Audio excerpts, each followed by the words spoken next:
Bom dia, galera! Sejam todos bem-vindos. Nesse vídeo eu vou começar falando sobre essa notícia aqui da Infomoney, tá? Sobre o Bitcoin tendo a possibilidade de entrar num espiral da morte. E aí eu vou falar minha opinião, porque eu acho que não, tá? Vou falar minha opinião aí. Então, quem está assistindo essa live aí, grave essa live. Acho que é uma live bem importante para a gente falar sobre algumas coisas, falar também sobre gestão de risco, para que vocês possam saber, né, como agir daqui para frente. Vamos lá. Primeira coisa, esse cara aqui, esse Michael Burry, ele foi retratado naquele filme A Grande Aposta. Fala sobre a crise de 2008 de subprime. A crise de 2008 de subprime, para quem nunca estudou, nunca ouviu falar, é o seguinte: existiam ali as hipotecas, né, nos Estados Unidos. Lá eles trabalham de uma forma diferente do que aqui no Brasil. E aí existiam as pessoas que pegavam ali as suas hipotecas, financiavam seus imóveis num determinado juros. Aí determinados bancos iam lá, compravam essa dívida, ok? Compravam essa dívida. Aí chegava uma outra empresa, comprava a dívida da dívida que já foi comprada. E aí nós tínhamos vários níveis de clientes. Tinha clientes nível A, triple A, tinha clientes B, C, D, por aí vai. O negócio começou a dar muito dinheiro para os assessores e vendedores desses seguros e desses financiamentos. E aí foi virando uma bola de neve, uma cascata. Os Estados Unidos estavam numa espiral, né, de alta no ramo imobiliário. Existiam outros bancos, bancos gringos também estavam envolvidos, que tinham comprado parte desses títulos. E aí chegou um momento que começou a ocorrer mentiras na oferta desses títulos. Tá? Então, aquele título que era AAA não era AAA, era A. O cara que era o título que era B, o nível era C. Né? E aí eles começaram a comprar dívidas muito ruins. E aí, no momento que a economia arrefeceu e as pessoas começaram a não pagarem as suas hipotecas, isso virou uma bola de neve, tá? E aí, beleza. Nesse título, desse filme de 2008, constata um pouco sobre isso. Teve uma questão que foi o seguinte: existiam empresas que estavam crescendo naquele período ali, que eram muito grandes, e aí estavam incomodando outros bancos, como o Lehman Brothers estava incomodando JP Morgan, o Goldman Sachs e outros. Quando deu a merda, o certo era o Fed intervir no Lehman Brothers. Só que os bancões, em reuniões, cagaram, deixaram ele morrer. E aí, nessa brincadeira, quando o Lehman Brothers morre, existiam outros bancos que estavam envolvidos por trás dele. E esses outros bancos tinham participações também nesses outros bancos maiores, né? Bancos gringos tinham participações nesses bancos maiores. E aí vem o efeito cascata. Eles acharam que não iria respingar neles, tá? E aí o mercado foi virando uma bola de neve, né? E aí foi influenciando vários outros bancos.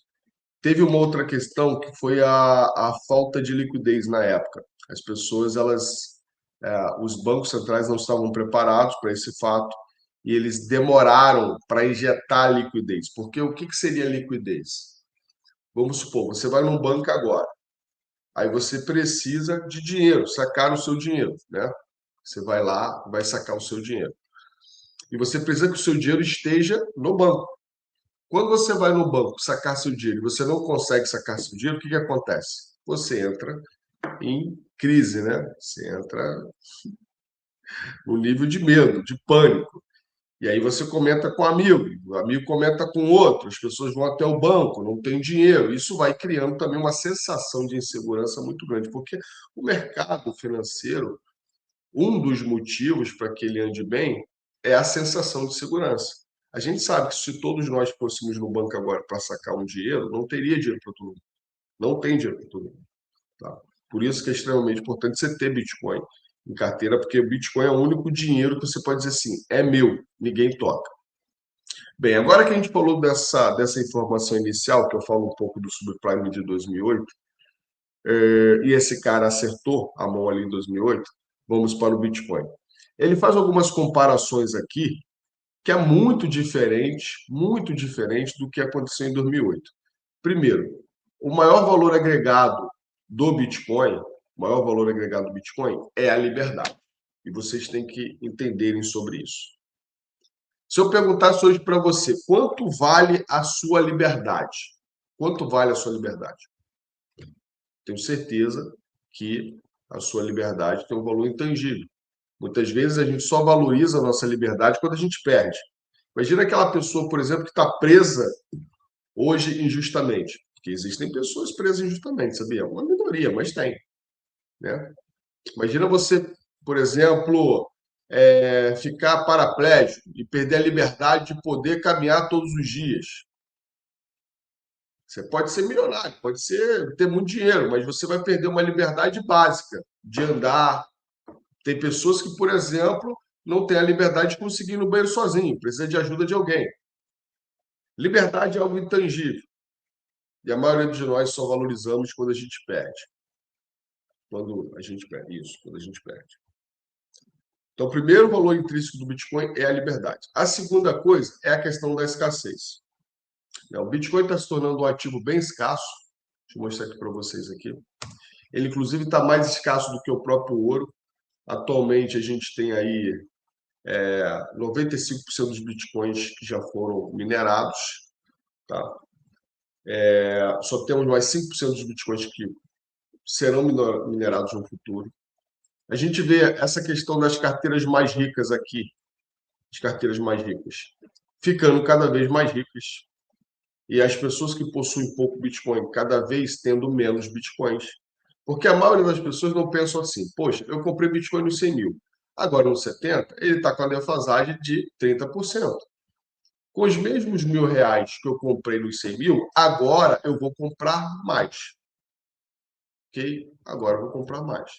Eu não estou, vou abrir só uma adenda aqui rapidamente. Eu não estou falando que não possa cair mais. Eu não estou falando que esse ciclo foi maravilhoso, foi gostoso, foi lindo. Nada disso. Nada disso. O que eu estou dizendo é que uma coisa é o mercado estar num nível de correção, ele pode chegar num nível de depressão mesmo, de cair mais. Né? Existem alguns pontos que eu quero falar agora no início do vídeo sobre isso também. Mas isso não quer dizer que o Bitcoin vá a zero. Isso não quer dizer que a gente vai comparar o Bitcoin com uma crise de 2008. Porque a crise de 2008 foi uma crise, cara, onde o mercado estava em alta especulação e houve muitas mentiras ali. Foi um mercado manipulado, houve mentiras, houve manipulação. Inclusive, empresas que eram empresas que eram consideradas empresas sérias de auditoria, manipularam auditorias de bancos para manipular e prejudicar pessoas físicas. Muita gente se ferrou na crise de 2008. Diferente do Bitcoin, que é um ativo descentralizado. O Bitcoin não precisa de uma auditoria, de uma grande empresa para auditar, para ver se o Bitcoin está bem ou mal. Entendeu? Não existe isso. O Bitcoin é descentralizado. O Bitcoin ele tem um livro aberto onde qualquer pessoa pode ir lá e olhar a hora que quiser. É muito diferente. Mais um ponto diferente. Outra coisa é falar, por exemplo, que o Bitcoin não tem sentido, né? Que é um ativo totalmente especulativo. Bem, eu enxergo que essa questão da especulação está ocorrendo pelo seguinte: os bancos demoraram muito para entrar, principalmente os grandes bancos. E para eles agora é interessante jogar esse terror, né, psicológico, jogar um terror psicológico para que as pessoas se desfaçam dos seus bitcoins. Esse game, né, que está ocorrendo, eu já tinha falado anteriormente que poderia ocorrer, que nós deveríamos ter paciência. E é extremamente importante que você que está assistindo esse vídeo tenha essa visão. Os caras demoraram muito para entrar e automaticamente eles não vão querer comprar o Bitcoin caro. Eles vão querer jogar o Bitcoin para mais baixo que podem. Fora isso, tem um jogo de ego aí também. O Michael Saylor, deixa eu botar aqui, ó. O Michael Saylor é um cara que vem incomodando muitas grandes empresas, tá? Muitas grandes empresas. Então, ele tem um médio aí na base dos 74. Ele já falou que mesmo que o Bitcoin caia mais, caia ali para 20, 30 mil, ele tem caixa e o planejamento dele, cara, continua. Ele vai continuar comprando mais Bitcoins. Ele não vai vender seus Bitcoins. Porém, a gente já vê também alguns noticiários, influencers, analistas, falando aí que, pô, agora pode ter um efeito cascata, né? Porque pode ter uma venda em massa de algumas empresas e isso fazer com que o BTC caia mais. Aí eu quero que vocês analisem esse ponto aí, tá? Mais um ponto que eu vou contestar ele aqui. Vale ressaltar, respeito muito esse cara, ele teve um bom acerto ali em 2008, um cara muito bom. Recomendo vocês assistirem o vídeo, o filme A Grande Aposta, mas ele está errando por falta de conhecimento. E a maioria das pessoas que andam do mercado tradicional erram sobre o Bitcoin por falta de conhecimento. É normal. Porque por mais que você tenha muito conhecimento técnico, você tenha estudado nas melhores escolas, o dinheiro digital, ele mexe muito com o nosso status quo. Não é uma coisa assim normal do dia a dia. As pessoas não estão acostumadas a usar. Por exemplo, a maioria das pessoas não conseguiram entender o valor, o verdadeiro sentido do Bitcoin. Muita gente entra para o mercado com aquela ideia de especulação, de ganhar dinheiro rápido. E eu falei que esse ciclo seria o melhor ciclo de todos os ciclos, mas também o pior ciclo de todos os ciclos. Infelizmente, eu só acertei um lado. Só acertei o pior ciclo.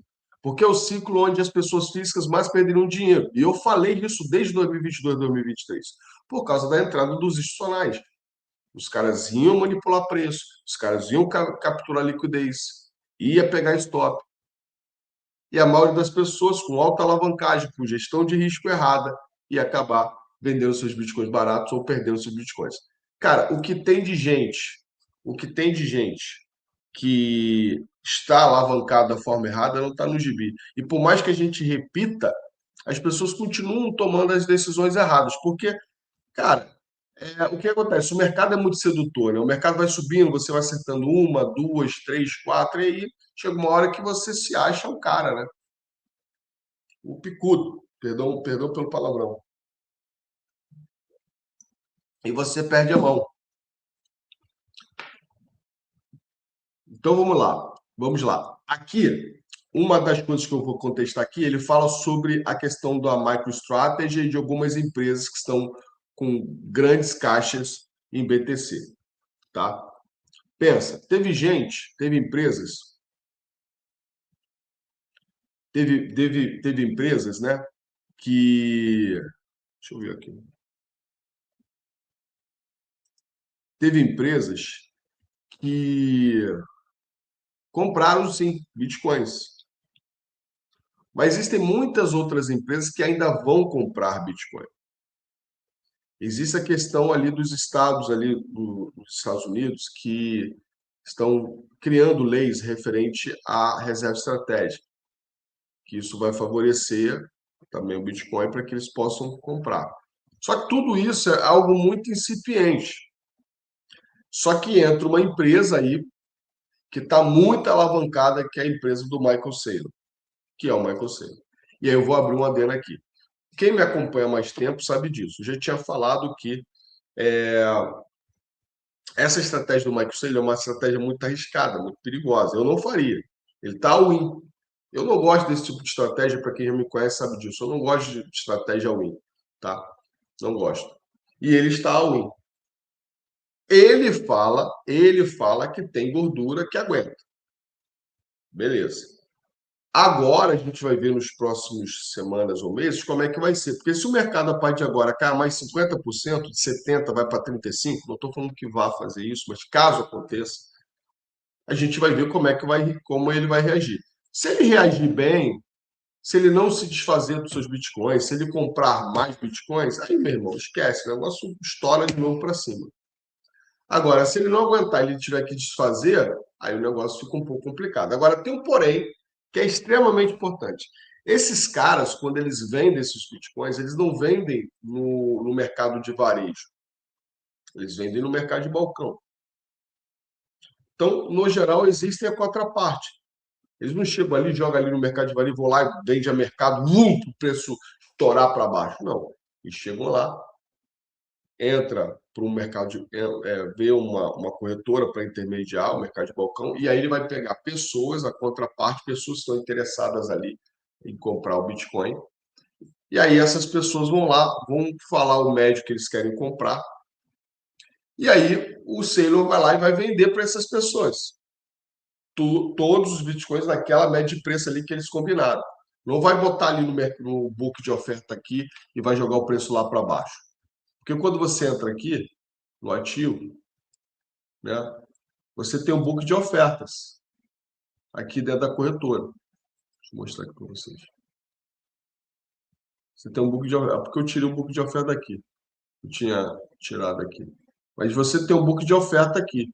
E aí no book de oferta tem pessoas comprando e vendendo. Quando você vende a mercado uma grande quantidade, isso influencia.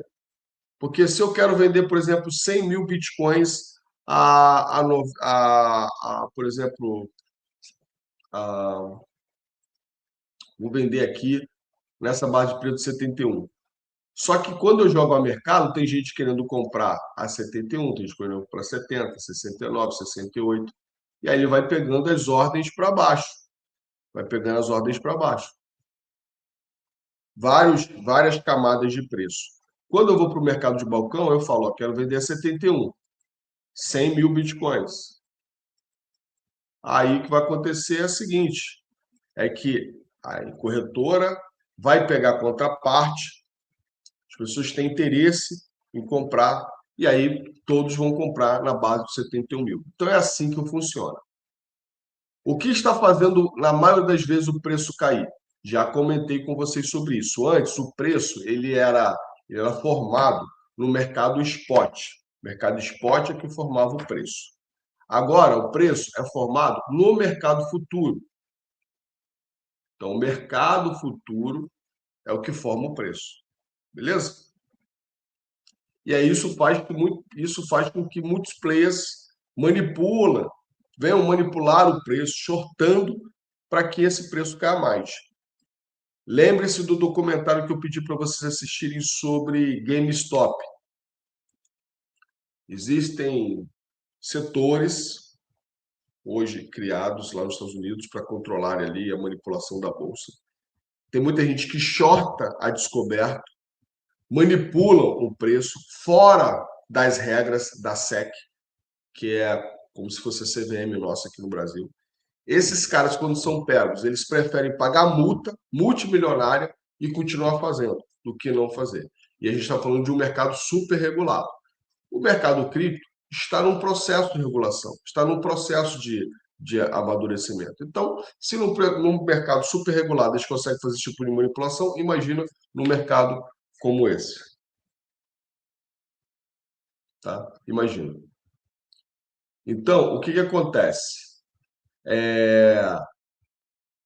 Só vamos saber sobre o Michael Saylor, se realmente se é verdade ou mentira, né? O que ele está falando, depois do fato ocorrido. É uma estratégia bastante arriscada que ele faz ao win, mas só vamos saber no decorrer dessa jornada aí, como é que ele vai reagir. Se ele começar a se desfazer dos seus bitcoins, isso pode gerar uma certa tensão no mercado e fazer com que o preço caia mais. Agora, temos que entender uma coisa extremamente importante. A maioria das carteiras grandes aqui ainda estão na mão dos holders das antigas. Os holders da antiga, a galera lá das antigas. E esses caras, na grande maioria, eles compram mais, né? O mercado cai, eles vão lá, acumulam mais. Como aconteceu na semana passada, eu até postei aqui no grupo Free nosso aqui, como aconteceu na semana passada, tá? A galera tá vendendo, e as carteiras acima de 1.000 bitcoins estão acumulando. Então, pensa bem. Imagina que o Bitcoin chega a 20 mil, 30 mil. Não estou dizendo que vá lá, mas vamos supor que vá lá. Aí o povo desesperado, tudo vendendo em pânico, parará. Cara, você pegar ele ali no 30 mil para você rodar ele até os 90, 100, cara, muito, muito acessível para você fazer 200, 300% no ativo. Muito acessível, ok? Muito acessível. Você acha que esses players aqui que estão comprando, estão acumulando agora, os holders das antigas, cara, vão deixar de comprar? Se você pegar os ETFs hoje, eu acho que corresponde, eu acho que contando ETFs e empresas que compraram Bitcoin, corresponde, eu acho que a 5% do mercado, ou 10% do mercado. É pouco. A gente está falando de um mercado de mais de US$ 1 trilhão ainda, tá? US$ 1,5 trilhão, que é o mercado do BTC. Esses caras ainda não conseguem chegar nesse nível ainda de manipulação, entendeu? Porque eles têm uma quantidade pequena de bitcoins em carteiras.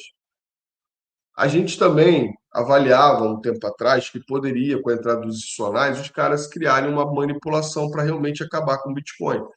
Agora, eu acredito que não vai acabar com o Bitcoin, porque o Bitcoin é uma coisa que já se tornou grande demais na minha visão, porque as pessoas, com o tempo, elas vão tendo conhecimento. Se a gente pegar essa geração atual dos jovens, eles devem crescer com conhecimento bem diferente do que os nossos pais. A gente tem uma mudança de cenário agora, né? Que não sei se vocês já viram já essa notícia sobre os baby boomers, esse é baby boomers, que muitos estão num processo, né, já estão envelhecendo. Existe não sei quantos trilhões de dólares que serão repassados para seus filhos, para essa geração Z, geração milênio, sei lá, não lembro agora direito. Mas eu acho que vocês já devem ter ouvido falar sobre isso, já devem ter lido sobre isso.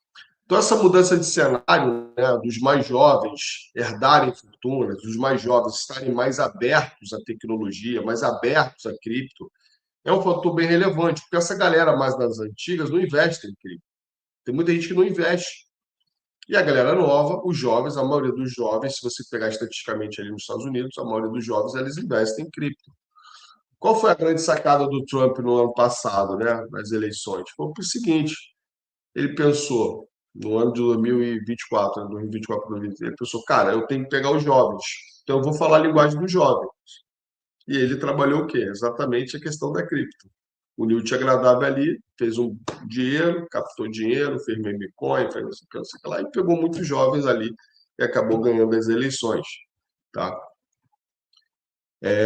Vale ressaltar que eu não estou dizendo aqui se foi certo, se foi errado, eu só estou trazendo dados aqui informacionais para vocês, aqui, para vocês entenderem o contexto como tal. Então, assim, pegando essa fala dele, né, que pode pressionar o preço, sim, pode pressionar o preço, o mercado pode corrigir, mas comparar isso a uma bolha de 2008 é muito diferente, na minha percepção. Eu acho que nesse caso aqui ele está errando feio. Tá? Não acredito que dá para comparar, não. O mercado de bolha do mercado financeiro funciona da seguinte maneira: toda vez que o mercado tem grandes altas e a gente tem muitas pessoas alavancadas, o mercado tende a corrigir. E essas correções, às vezes, podem ser maiores do que a gente almeja, do que a gente espera. A correção pode ser um pouco mais profunda, que é o que está acontecendo no BTC. A gente aguardava uma correção ali dos 124, 126 até os 100 mil. Ele perdeu 100 mil, foi ali bater ali os 90, 92, aí a gente ficou ali de olho, o mercado deu um sinal ali de compra, eu virei para compra e pum, perdeu o valor, eu tive que estopar a operação. Tá?